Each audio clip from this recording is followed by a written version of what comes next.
के लिए राधे राधे। आप लोगों ने अभी द्वितीय व्यक्ति की चर्चा सुनी पिछले एपिसोड में। अब इस क्रम से ही आप लोग अध्ययन कर रहे हैं संभाषण का। उससे पूर्व आप ध्यान करेंगे गणेश जी का, फिर आगे की चर्चा करते हैं।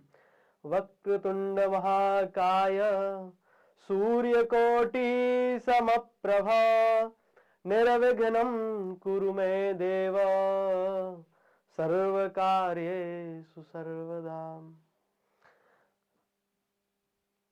अब देखिए, आप लोगों ने द्वितीय व्यक्ति की चर्चा सुनी और उसके बाद कुछ अव्ययों को देखा। किन अव्ययों को देखा? शीघ्रम, मंदम। अब आगे उन्हीं अव्ययों के आगे कुछ चर्चा चल रही। उच्चई शनई, ठीक है। सिंह कथम गर्जति, सिंह उच्चैः गर्जति। शेर कैसे बोलता है? जोर से बोलता है कि नहीं? व्याघ्रः कथम गर्जति, व्याघ्रः उच्चैः गर्जति। शेर और व्याघ्र जोर से बोलते। लेकिन विडालः कथम वदति, विडालः शनैः वदति। और अजा, अजा कथम वदति, अजा शनैः वदति। तो इनको आप लोग सामान्य व्यवहार में भी प्रयोग कर सकते हैं। अब यहाँ देखिए, अब कौन जोर से बोलता है? कहा उच्चैः वदति, कहा शनैः वदति, वदन्तः सर्वे वदन्तु। कुक्कुरः उच्चैः वदति,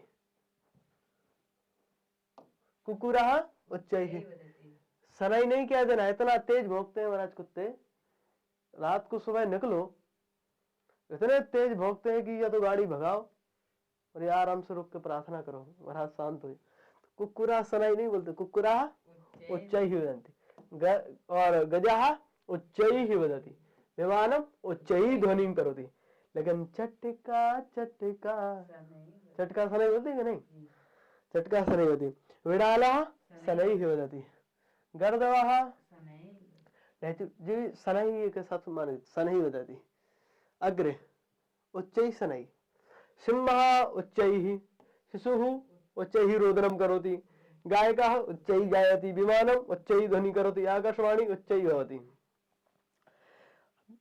अब शनैः उच्चैः, इन वाक्यों में आप उच्चैः लगाना और स्त्रीलिंग वाक्यों में शनैः का प्रयोग कर सकते हैं। गायकः उच्चैः गायति, गायिका शनैः गायति। बालकः उच्चैः वदति, महिला शनैः वदति। युवकः उच्चैः वदति, माता शनैः वदति। पंडितः उच्चैः गायति, नर्तकी शनैः गायति। पुरुषः उच्चैः गायति, सहोदरी शनैः गायति। जे उच्चैः शनैः क्या है आप कहेंगे गुरुजी? जी अव्यय है, अव्यय है, इनका प्रयोग अव्यय है। ये इनका तीनों लिंगों में प्रयोग होता है, चाहे पुल्लिंग हो, चाहे स्त्रीलिंग हो, चाहे नपुंसक लिंग। देखिए पुल्लिंग स्त्रीलिंग नपुंसक लिंग तीनों शब्द है कि नहीं? पुल्लिंग भी है, आकाशवाणी स्त्रीलिंग, विमानम नपुंसक लिंग, तीनों लिंगों में। लेकिन जी बदल रहा है क्या? अव्ययों में परिवर्तन नहीं होता है। इसका भी आप लोगों को अव्ययों के प्रकरण के बारे में भी एक स्वतंत्र वीडियो प्राप्त हो जाएगा। आगे देखिए, अब और कुछ अव्ययों की चर्चा कर ले। पूर्णतः, ठीक है। इन अव्ययों के योग में षष्ठी विभक्ति होती है। चार तरह इन अव्ययों के योग में क्या होती है? षष्ठी। महिला, महिलायाः पुरतः किमस्ति? मार्गमस्ति।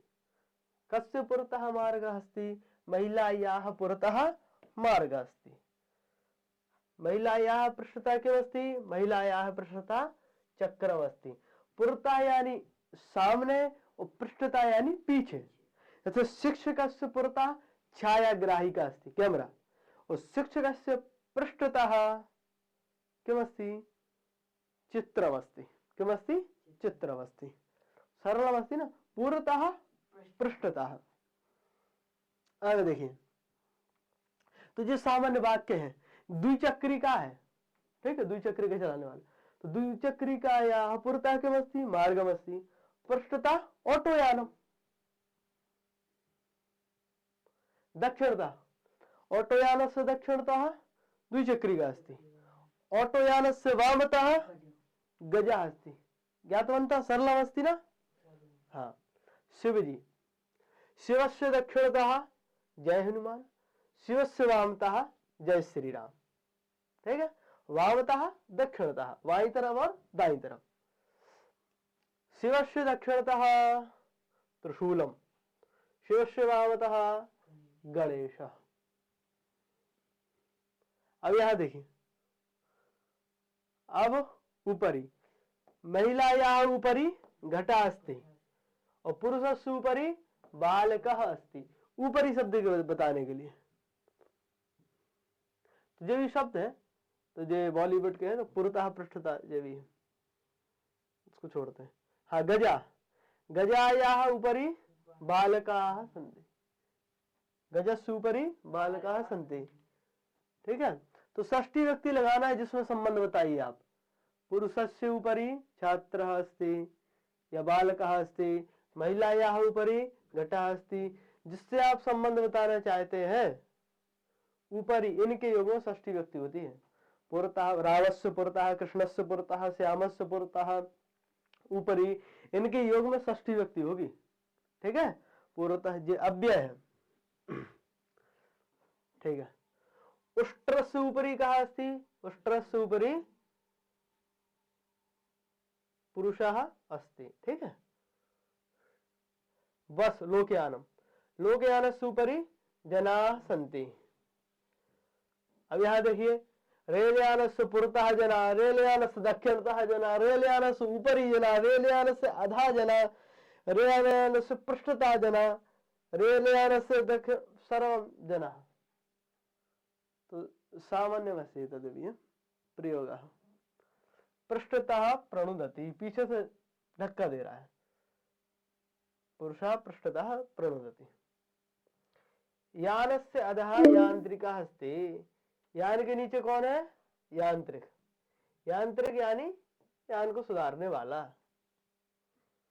ये कुछ अव्यय है, आप लोगों को बता चुके हैं हम।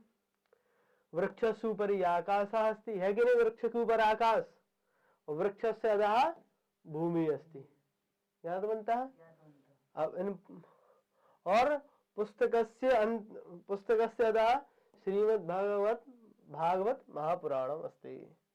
तब इन सब लोगों को आप लोग अभ्यास करेंगे और पुरतः पृष्ठतः के वाक्य लिखेंगे। एक बार हम आप लोगों को अभिनय करके बता रहे हैं। पुरतः यानी सामने, पुरतः, पृष्ठतः, दक्षिणतः, वामतः, ऊपरी, अधः, अधः अर्थात नीचे। ठीक है, ऐसे आप लोग को वाक्य बोलोगे। जैसे हम अपने से एक वाक्य बोला है, शिक्षकस्य पुरतः छायाग्राहिका, शिक्षकस्य पृष्ठतः चित्रम, शिक्षकस्य दक्षिणतः पुस्तकानि, शिक्षकस्य वामतः भित्तिः, शिक्षकस्य उपरि दीपः, शिक्षकस्य अधः तल्पः। याद बनता। तो पुरतः, पृष्ठतः, दक्षिणतः, वामतः, ऊपरी, अधः। तो इसको गीत में याद करना है आप लोगों को। एक बार बोल के बता दे रहे हम, पुरतः, पृष्ठतः, दक्षिणतः, वामतः, ऊपरी, अधः। गीत में याद करेंगे तो आप लोगों को कठिनाई नहीं होगी याद करने में। ठीक है, ये हो गए आप लोगों के क्या, सामान्य अव्ययों की चर्चा। अब देखिए पंचमी व्यक्ति की चर्चा करते हैं आज इस वाया एपिसोड में। पंचमी व्यक्ति, पंचमी व्यक्ति में केवल ता लगाना है। तो द्वितीय में क्या लगाते थे आप, म। पंचमी में केवल क्या लगाना है, ता। भेद होते हैं, रामा का रामात होता है, रमा का रमाया, भेद होते हैं, लेकिन केवल अभी ता लगाइए, सामान्य प्रत्यय। जो पंचमी के अर्थ को ही बताता है ये तद्धित प्रत्यय जो है। पंचमी यानी से, पंचमी यानी से। पंचमी व्यक्ति का प्रयोग कब होता है, पंचमी व्यक्ति पढ़ने जा रहे हो आप लोग, ध्यान रखना सभी लोग जो ऑनलाइन पढ़ रहे हैं। अव्ययों के बाद पंचमी व्यक्ति की चर्चा चल रही है। पंचमी व्यक्ति का प्रयोग होता है कर्ता ने कर्म को करण से संप्रदान के लिए अपादान से। ठीक है, अपादान अलग होना अर्थ में क्या होता है, पंचमी। तो अलग होने, अपादाने पंचमी, सूत्री है अपादाने पंचमी। अपादान में पंचमी होती है, ध्यान रखना, अपादाने पंचमी। अपादान में कौन सी व्यक्ति होगी, पंचमी व्यक्ति होगी, जी ध्यान रखना। अपादाने पंच पंचमी, क्या लग गया ये, ठीक है। अपादान में कौन सी व्यक्ति करेंगे आप लोग? पंचमी व्यक्ति करेंगे। अपादान यानी दूर होना। तो देखिए आप लोगों को पता है बालक जो है वो संगण कक्षा से कहा जाता है? विद्यालय। पहले कहां से कहा जा रहा है? बालकः गृहतः, घर से। गृहतः यानी घर से। तो बालकः गृहतः संगण कक्षाम गच्छति।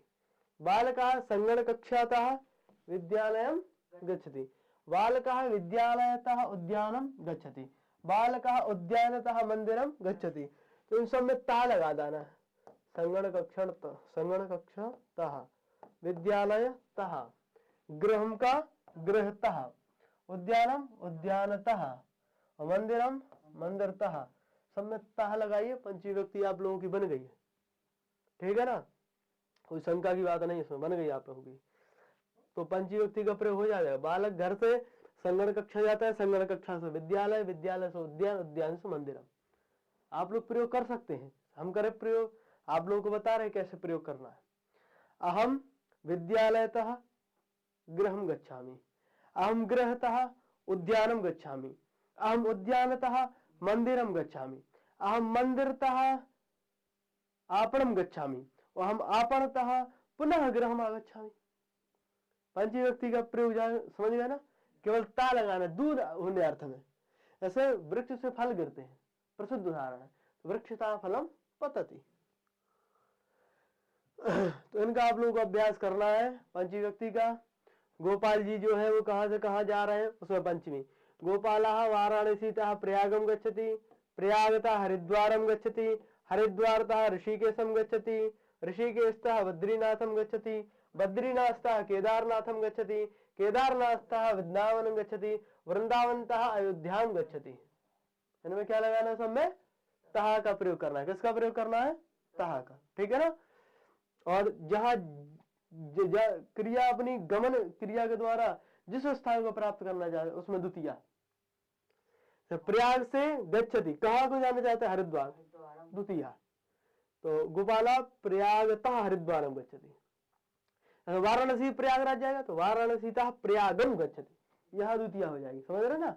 तो क्यों क्रिया के द्वारा जिसको चाहता है उसमें द्वितीया, और जहां से अलग हो रहा है वहां पर पंचमी व्यक्ति का प्रयोग करेंगे।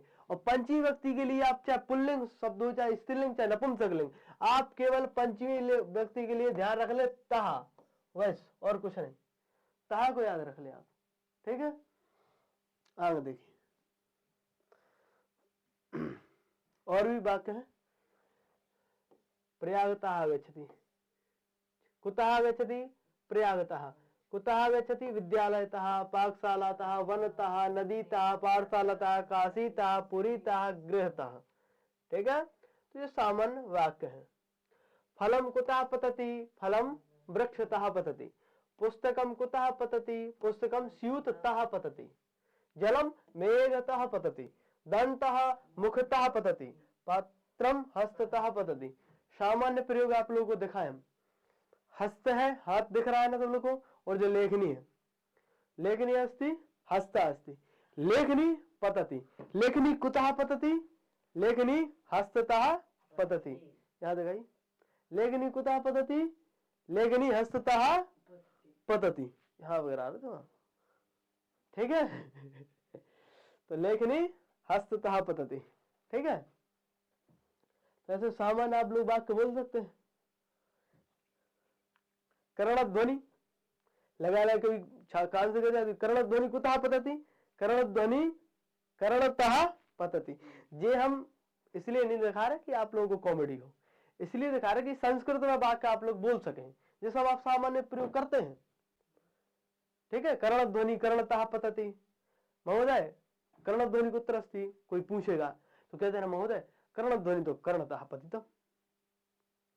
ठीक है, संस्कृतेन वाक्यं वदन्तु सर्वे, आदिनं संस्कृतेन व्यवहारं कुर्वन्तु। तो वस्त्रं पेटिकातः स्वीकरोति, पुष्पं वाटिकातः स्वीकरोति, जलं द्रोणीतः आगच्छति, यात्रिका पुरीतः आगच्छति, विद्वान् काशीतः आगच्छति। सब में ता लगाइए, वाक्य बनाना है। आप सब लोगों का यही कार्य है आज, ध्यान रखना सब लोगों को। पंचविभक्ति समझ रहे हैं ना, मतलब दूर करने अर्थ में पंचविभक्ति का प्रयोग होता है। जैसे बालक है जी आ रहा है, बालका कुतः आगच्छति, बालकः गृहतः आगच्छति। बिड़ालः कुतः अवतरति, बिड़ालः लोकयानतः अवतरति। लोकयान से उतर रही है ना, जहां से दूर हो रहा है वहां पर पंचविभक्ति का प्रयोग करना है। पुरुषः वृक्षतः आम्रफलम स्वीकरोति, समझ में आ रहा है वो सबको। बालकः वृक्षतः फलम स्वीकरोति, वृक्ष से ले रहा है ना फल, तो जिससे आ रहा है उसमें पंचमी, जिससे दूर हो रहा है। जो जलप्रपात है, जल जो बह रहा है, कहां से बह रहा है, पर्वत से बह रहा है ना, तो जलप्रपातः कुतः भवति, जलप्रपातः पर्वततः भवति। उसमें पंचमी। महिला कुतः आगच्छति, महिला भवनतः आगच्छति। माता साकं कुतः आनति, माता साकं विपणीतः आनति। तः लग जाएगा इसमें, क्या लग जाएगा, तः, बस। पिता है, पिताजी है, धर्म आनति, पिता वित्त कोशतः धर्म आनति। बैंक को कहते हैं संस्कृत में वित्त कोश। आप लोगों को हम सब बता चुके हैं। वाक्य क्या कहते हैं, वित्त कोशः। तो वित्त कोशः विसर्ग हट जाएगा, क्या लग जाएगा पंचमी में, वित्त कोशतः। पिता वित्त कोशतः धनम आनयति, वित्त कोशतः धनम आनयति। जलम पर्णतः पतति, कहां से कर रहा है, पर्णतः पतति। तो सब में क्या लगाना है आपको, तः लगाना है। तो एक बार आप लोग वाक्यों का अभ्यास करेंगे। जो पुल्लिंग वाक्य है इस तरफ, ये नपुंसकलिंग वाक्य है, और ये स्त्रीलिंग आकारांत, और यहां से यहां तक ईकारांत स्त्रीलिंग वाक्य है। ठीक है। तो विदेशतः, कैलाशतः, कार्यालयतः, विद्यालयतः, आपणतः, ग्रामतः नपुंसकलिंग। मंदिरतः, गृहतः, पुस्तकतः, सोपानतः, उद्यानतः, भवनतः। पाठशालातः, द्विचक्रिकातः, लतातः, स्थालिकातः, नदीतः, काशीतः, पुरीतः। पंचमी में क्या लगाना है आपको, केवल तहा लगाना। ठीक है, चाहे पुल्लिंग, स्त्रीलिंग, नपुंसकलिंग कोई वाक्य हो, अर्थ आप लोग सब समझ रहे होंगे। सोपान नहीं होता है सीढ़ी। ठीक है।